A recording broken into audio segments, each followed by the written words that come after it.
MGF Custom / Reviews.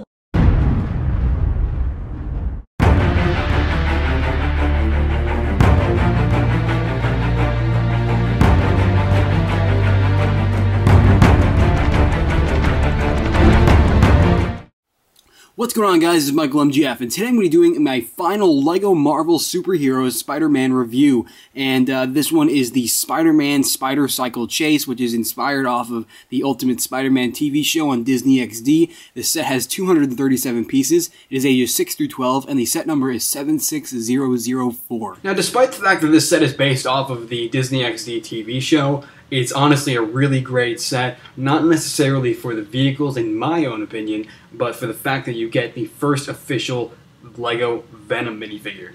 But I'll get into all of this right after I give you a look at the box and minifigures. The box is actually fairly small, but it is definitely a reasonable size considering the value of this set and the piece count. But anyway, as you can see, you do have the design on the top behind the Marvel Superheroes logo mimicking a city, and then on the top of the box you have information and licensing and other crap, and then you can see the actual size reference right there with Spider-Man. And then the sides of this box, you do have a picture of Spider-Man from the actual TV show and more information and different languages. And then on the opposite side, you have more information and different languages along with an extra picture of the box art. And then you can see the back with all the features, which I'm about to show you in just a second, and some really crappy sound effect texts. And then you can see on the bottom of the box, you have the barcode, Lego Club ad, all that shenanigans. And yeah, there's your box.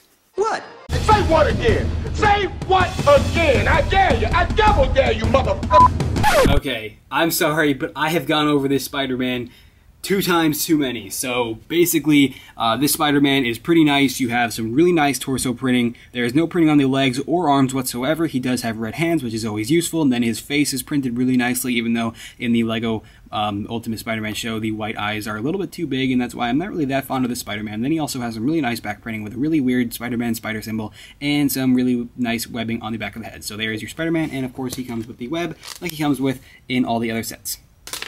Now, this is easily the best LEGO Marvel Superheroes figure that we've gotten in these two 2013 sets. I mean, how could we not love this Venom? If anything, we have just always hoped LEGO would make a Venom, and this is the day.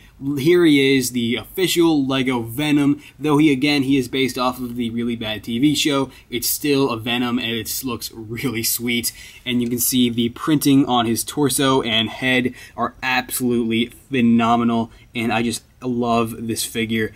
And you can see his symbiote arms or tentacles, whatever you would like to call them. I don't watch the show, so I don't know what purpose they served in the episode, or episodes for that matter. But if you have them bent, if they're not, bent at an angle, then these will spin 360 degrees. If I take them off his stand here, I can show you that. As you can see there, they are spinning 360. So pretty cool. You can probably pull off some pretty sweet attack moves with some playability there.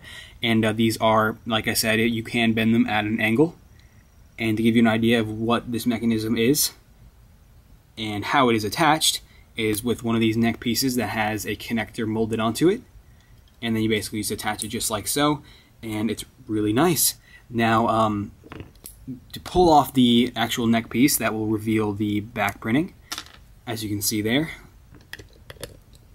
which is also really nice as well. You can see the symbol just really stands out, really nice printing. And like I said, though it is based off of the TV show, it is still a Venom, and it still looks really phenomenal, and is overall definitely, like I said, my favorite minifigure out of these two 2013 Marvel sets. And there is your first official Venom. Now, though this Nick Fury minifigure was really highly anticipated from the Avengers movie poster that LEGO put up, it's not the best take on Nick Fury, not just because it's based off the Disney XD show, but because his pistol is strange, his outfit, I guess that one of the reasons is because it's based off the Disney XD show, that his outfit doesn't look like the Avengers, and I honestly wish it did. But the actual face is really nice. However, the actual eye patch doesn't continue around the face, and please explain to me how LEGO couldn't have avoided that, and explain to me how that looks normal.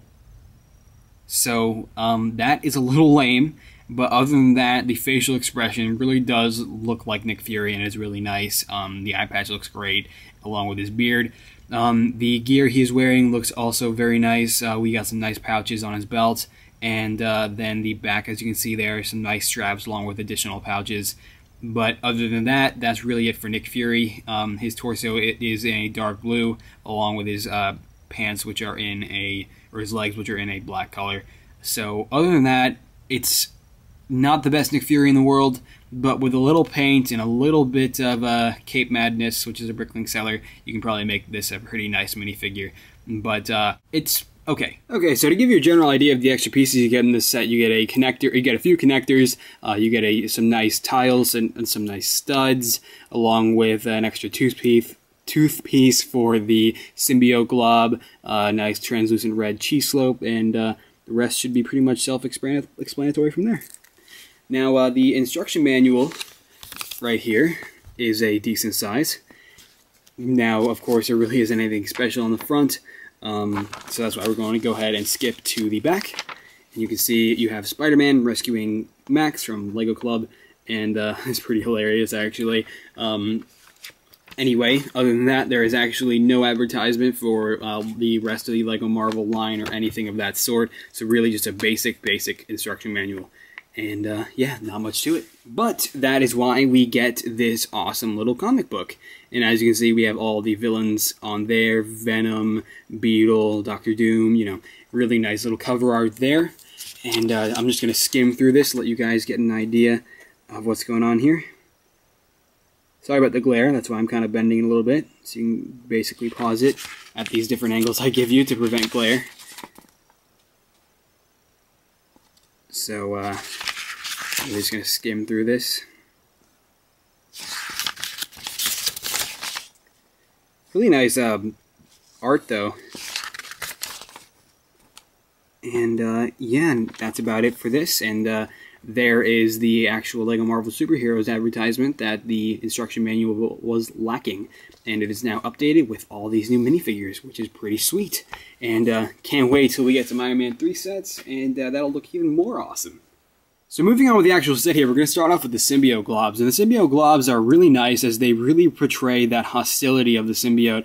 And you can see utilizing the tooth pieces introduced in the Atlantis sets a while back, and the tentacle pieces, they really do serve their purpose and look awesome.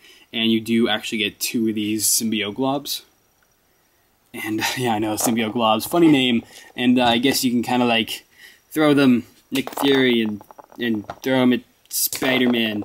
Yeah, that happened. Anyway, so the actual flying car is really nice. It's not the most intricate design we've ever seen LEGO perform, and I don't even actually know if this is in the show. I don't really know. I know the Spider Cycle's in the show, but I don't know if this is. If it is, leave a comment below, because I'd actually like to know, because I know LEGO does have a tendency for making their own designs, not based off of what the license is under. But anyway, you'll notice the stickers on this vehicle. You do have a sticker on the hood here with the Shield Eagle and a license plate sticker there, along with one on the back there. And this flap right here does actually fold. As you can see there, those are its limits. It goes up that high and goes down that low. Now, this compartment right here, if you pull it up, you can see the nice design right there. Really does look great. If you pull this up, it does reveal a Flickfire missile, which you can fire at Venom. And to give you an idea of that, it's kind of ridiculous because the Flickfire missile, it's basically totally covered by this piece right here. How are you going to get your finger in there is the question. So really, you honestly can't. So the way you're going to have to do is put your finger in there like this. Sounds really wrong. And just do that. You really can't flick it, but I mean, if you push it, it probably will work better than if you flick it, because flicking it just makes the missile just fly completely uncontrollably. But anyway, you can see the detail on the hood and the front of the vehicle is really nice, as you got a really nice design for headlights there. Looks really great. And the windshield is attached pretty decently. If you pull this off, you'll actually see that it is attached with a hinge piece, which is always cool. Nice little move there by LEGO. And that just broke off, but let me go ahead and fix that real quick. Okay, sorry about that. But anyway, the way Nick Fury is seated inside of this vehicle, you can see in there we have 2 control panel pieces, and those are not stickers. Some of you guys should be familiar with those. Then you have a steering wheel in there, and some nice bricks in there representing a seat. And basically, you can actually put Nick Fury inside of this vehicle with his gun in his hand. So Nick Fury can drive with one hand. It's kind of hard to get his feet in there if you don't have them bent properly. So we're going to go ahead and try this out. 1 second. So as you can see, not the easiest process to put a minifigure in a car seat, but I got it working there. So I apologize for that, but you can thank LEGO and their really crammed design.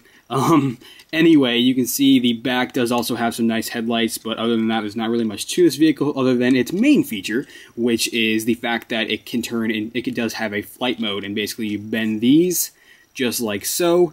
And the way these work are with a nice, very simple Technic mechanism right there, and then they just bend into place just like so, and he can fly around to catch up with Venom as he apparently runs all over the walls of buildings.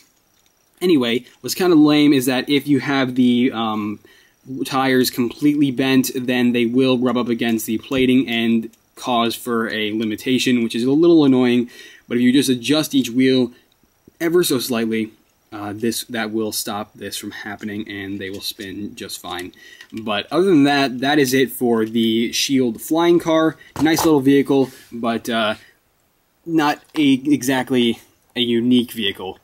Anyway, if Venom will stand up, you can stand for me, buddy, right? There you go. Moving on to the Spider Cycle itself, it's a really simple design. It's not really that anything major, but anyway, you can see the front hood right there does have a spider sticker right there, and you can see the wheels actually have the same exact feature. Not exactly exact because it is a different design, but it does have the same general concept of the S.H.I.E.L.D. flying car, as the wheels do actually fold out and mimic the exact same feature. And they, unlike the S.H.I.E.L.D. car, do not have any trouble spinning in any pose that you might put them in.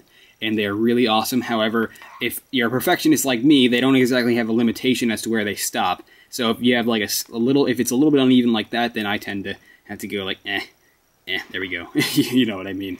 And once they fold together, it's really cool how LEGO is able to do this. But even though they fold together, they don't really like rub up against each other. You know, there's no problem in either position, so it'll ride really nicely. But if you'd like to unfold the actual tires, it does go into its flight mode and work really nicely that way as well. Then you have a smooth piece under there so that it rides a little easier. So other than that, that's about it for this set.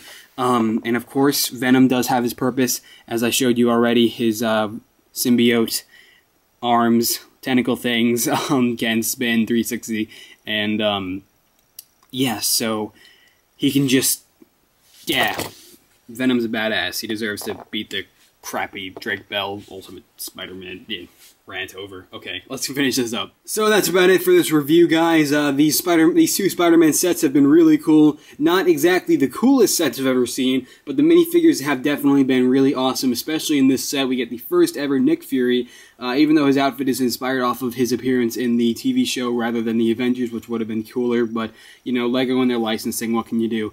Venom is a great minifigure. It's just so amazing and so awesome to finally get a official LEGO Venom. They did a great job on him, and he's really awesome. Playability-wise, this set is great. I love how, like, for playability, it's really awesome how it can turn, each vehicle can turn into, it does have a flight mode, which is definitely really awesome. The Flickfire missile, kind of hard to aim if you have, like, Nick Fury driving by. I don't think exactly his Flickfire missile can aim that way, so you have a little bit of a problem there, but, with playability. But other than that, this set is really cool, and for people like me, I would personally buy this set for the minifigures, but for younger kids, definitely for the playability.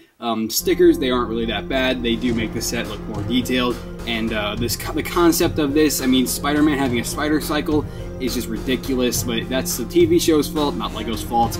LEGO just makes what they see. So yeah, that's about it for this review, guys. And is it worth the value? Definitely. It's a pretty nice set for what you get, and I'll leave it at that. So I'll see you guys later. All right. Bye.